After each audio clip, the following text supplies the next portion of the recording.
Dear friends, this is Prem. Welcome to the episode 2 of Options Basics. In this video, we will be learning about the call options. Options are of two types. One is the call option, another is the put option. In the call option, we have a buyer and the seller, and in the put option also we have a buyer and the seller. Before we walk through the call option, now let us look into the definition of call option in Investopedia. Now I am into the Investopedia website. What is a call option? Call option are financial contracts that give the option buyer the right but not the obligation to buy the stock, bond, commodity or other assets or instrument at a specified price with a specified time period. The stock, bond or commodity is called the underlying asset. A call buyer profits when the underlying asset increases in price. So this definition is very clear. Friends, let us look into the last sentence. A buyer profits when the underlying asset increases in price. So we will be the buyer of call option when the market is bullish, and we will be the buyer of put option when the market is bearish. Now I have few slides with examples. Let us walk through these slides. This will give a more clarity about call option as a buyer as well as a seller. Now let us go through this example.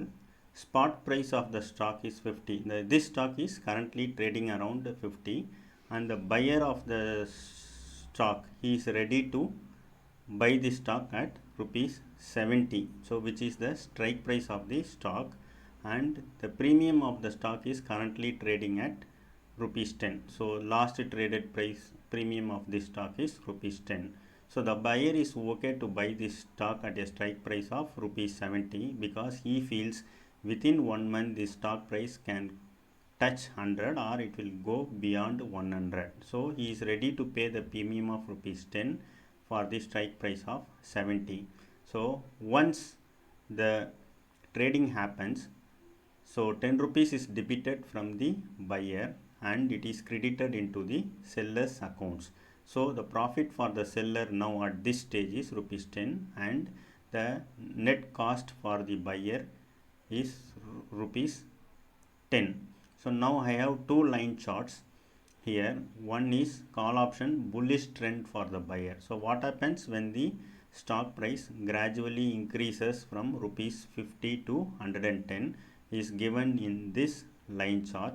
Here the blue line represents the share price and the red line represents the profit and loss statement for the buyer. So if you look at till 70, the loss is rupees 10 for the buyer, which is the strike price. Once the stock crosses above rupees 70, the profit gradually increases for the buyer. From minus 10 it goes to minus 5, then it touches the break even point of 0 when the stock price trades at 80, and beyond 80 the stock price, the profit increases for the buyer. So when it reaches 110, the overall profit for the buyer is rupees 30, and when it is at 100, the profit for the buyer is 20.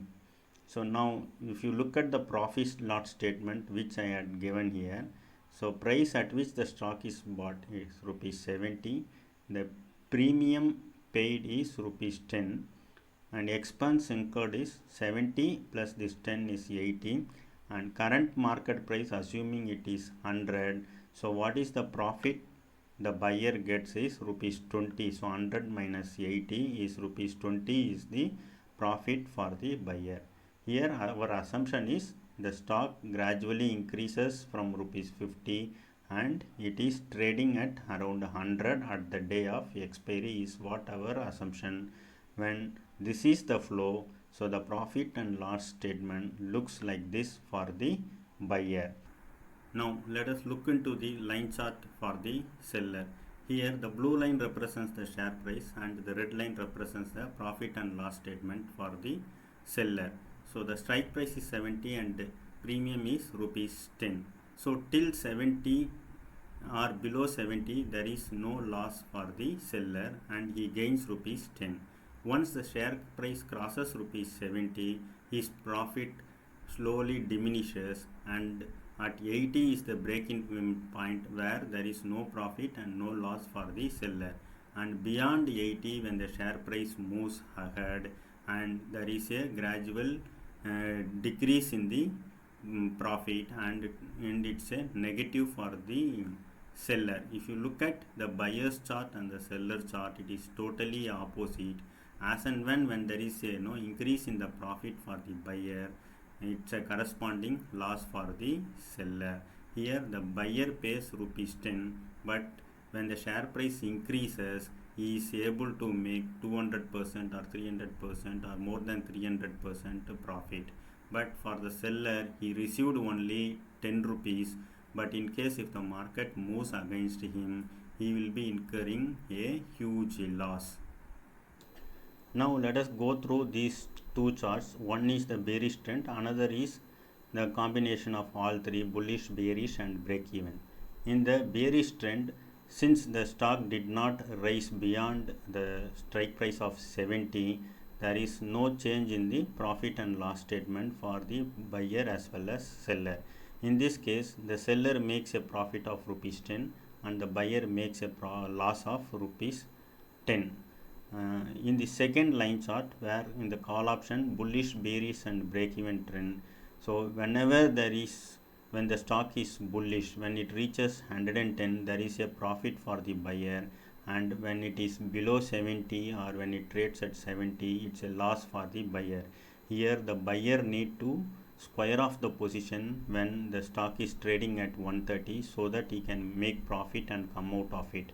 Once he misses that, sometimes the stock may not go up and it will be trading on the strike price or below the strike price, where he will not be in a position to make the profits. So this is what these two chart clearly explains for option 2 and as well as option 3. To have a better understanding about the call option, I have captured the screen print of State Bank of India option chain on 1st October and 4th October. 1st October, State Bank of India was trading around 452, and if you look at the strike price of 470 and 480, the last traded premium I have highlighted here. So it's trading around 12 rupee 50 paise for the strike price of 470, and it's trading around 9 rupees 70 paise for the strike price of 480. And here if you look at on 4th October, State Bank of India stock was trading around 463, and if you look at the strike price of 470 and 480, it's 16 rupees 10 paise for the strike price of 470 and 12 rupee 55 paise for the strike price of 480.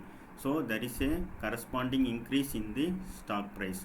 So State Bank of India was trading around 452 and on 1st October, and on 4th October, which is a next consecutive trading session, there is an increase of around 11 rupees. On 4th October, it was trading around 463.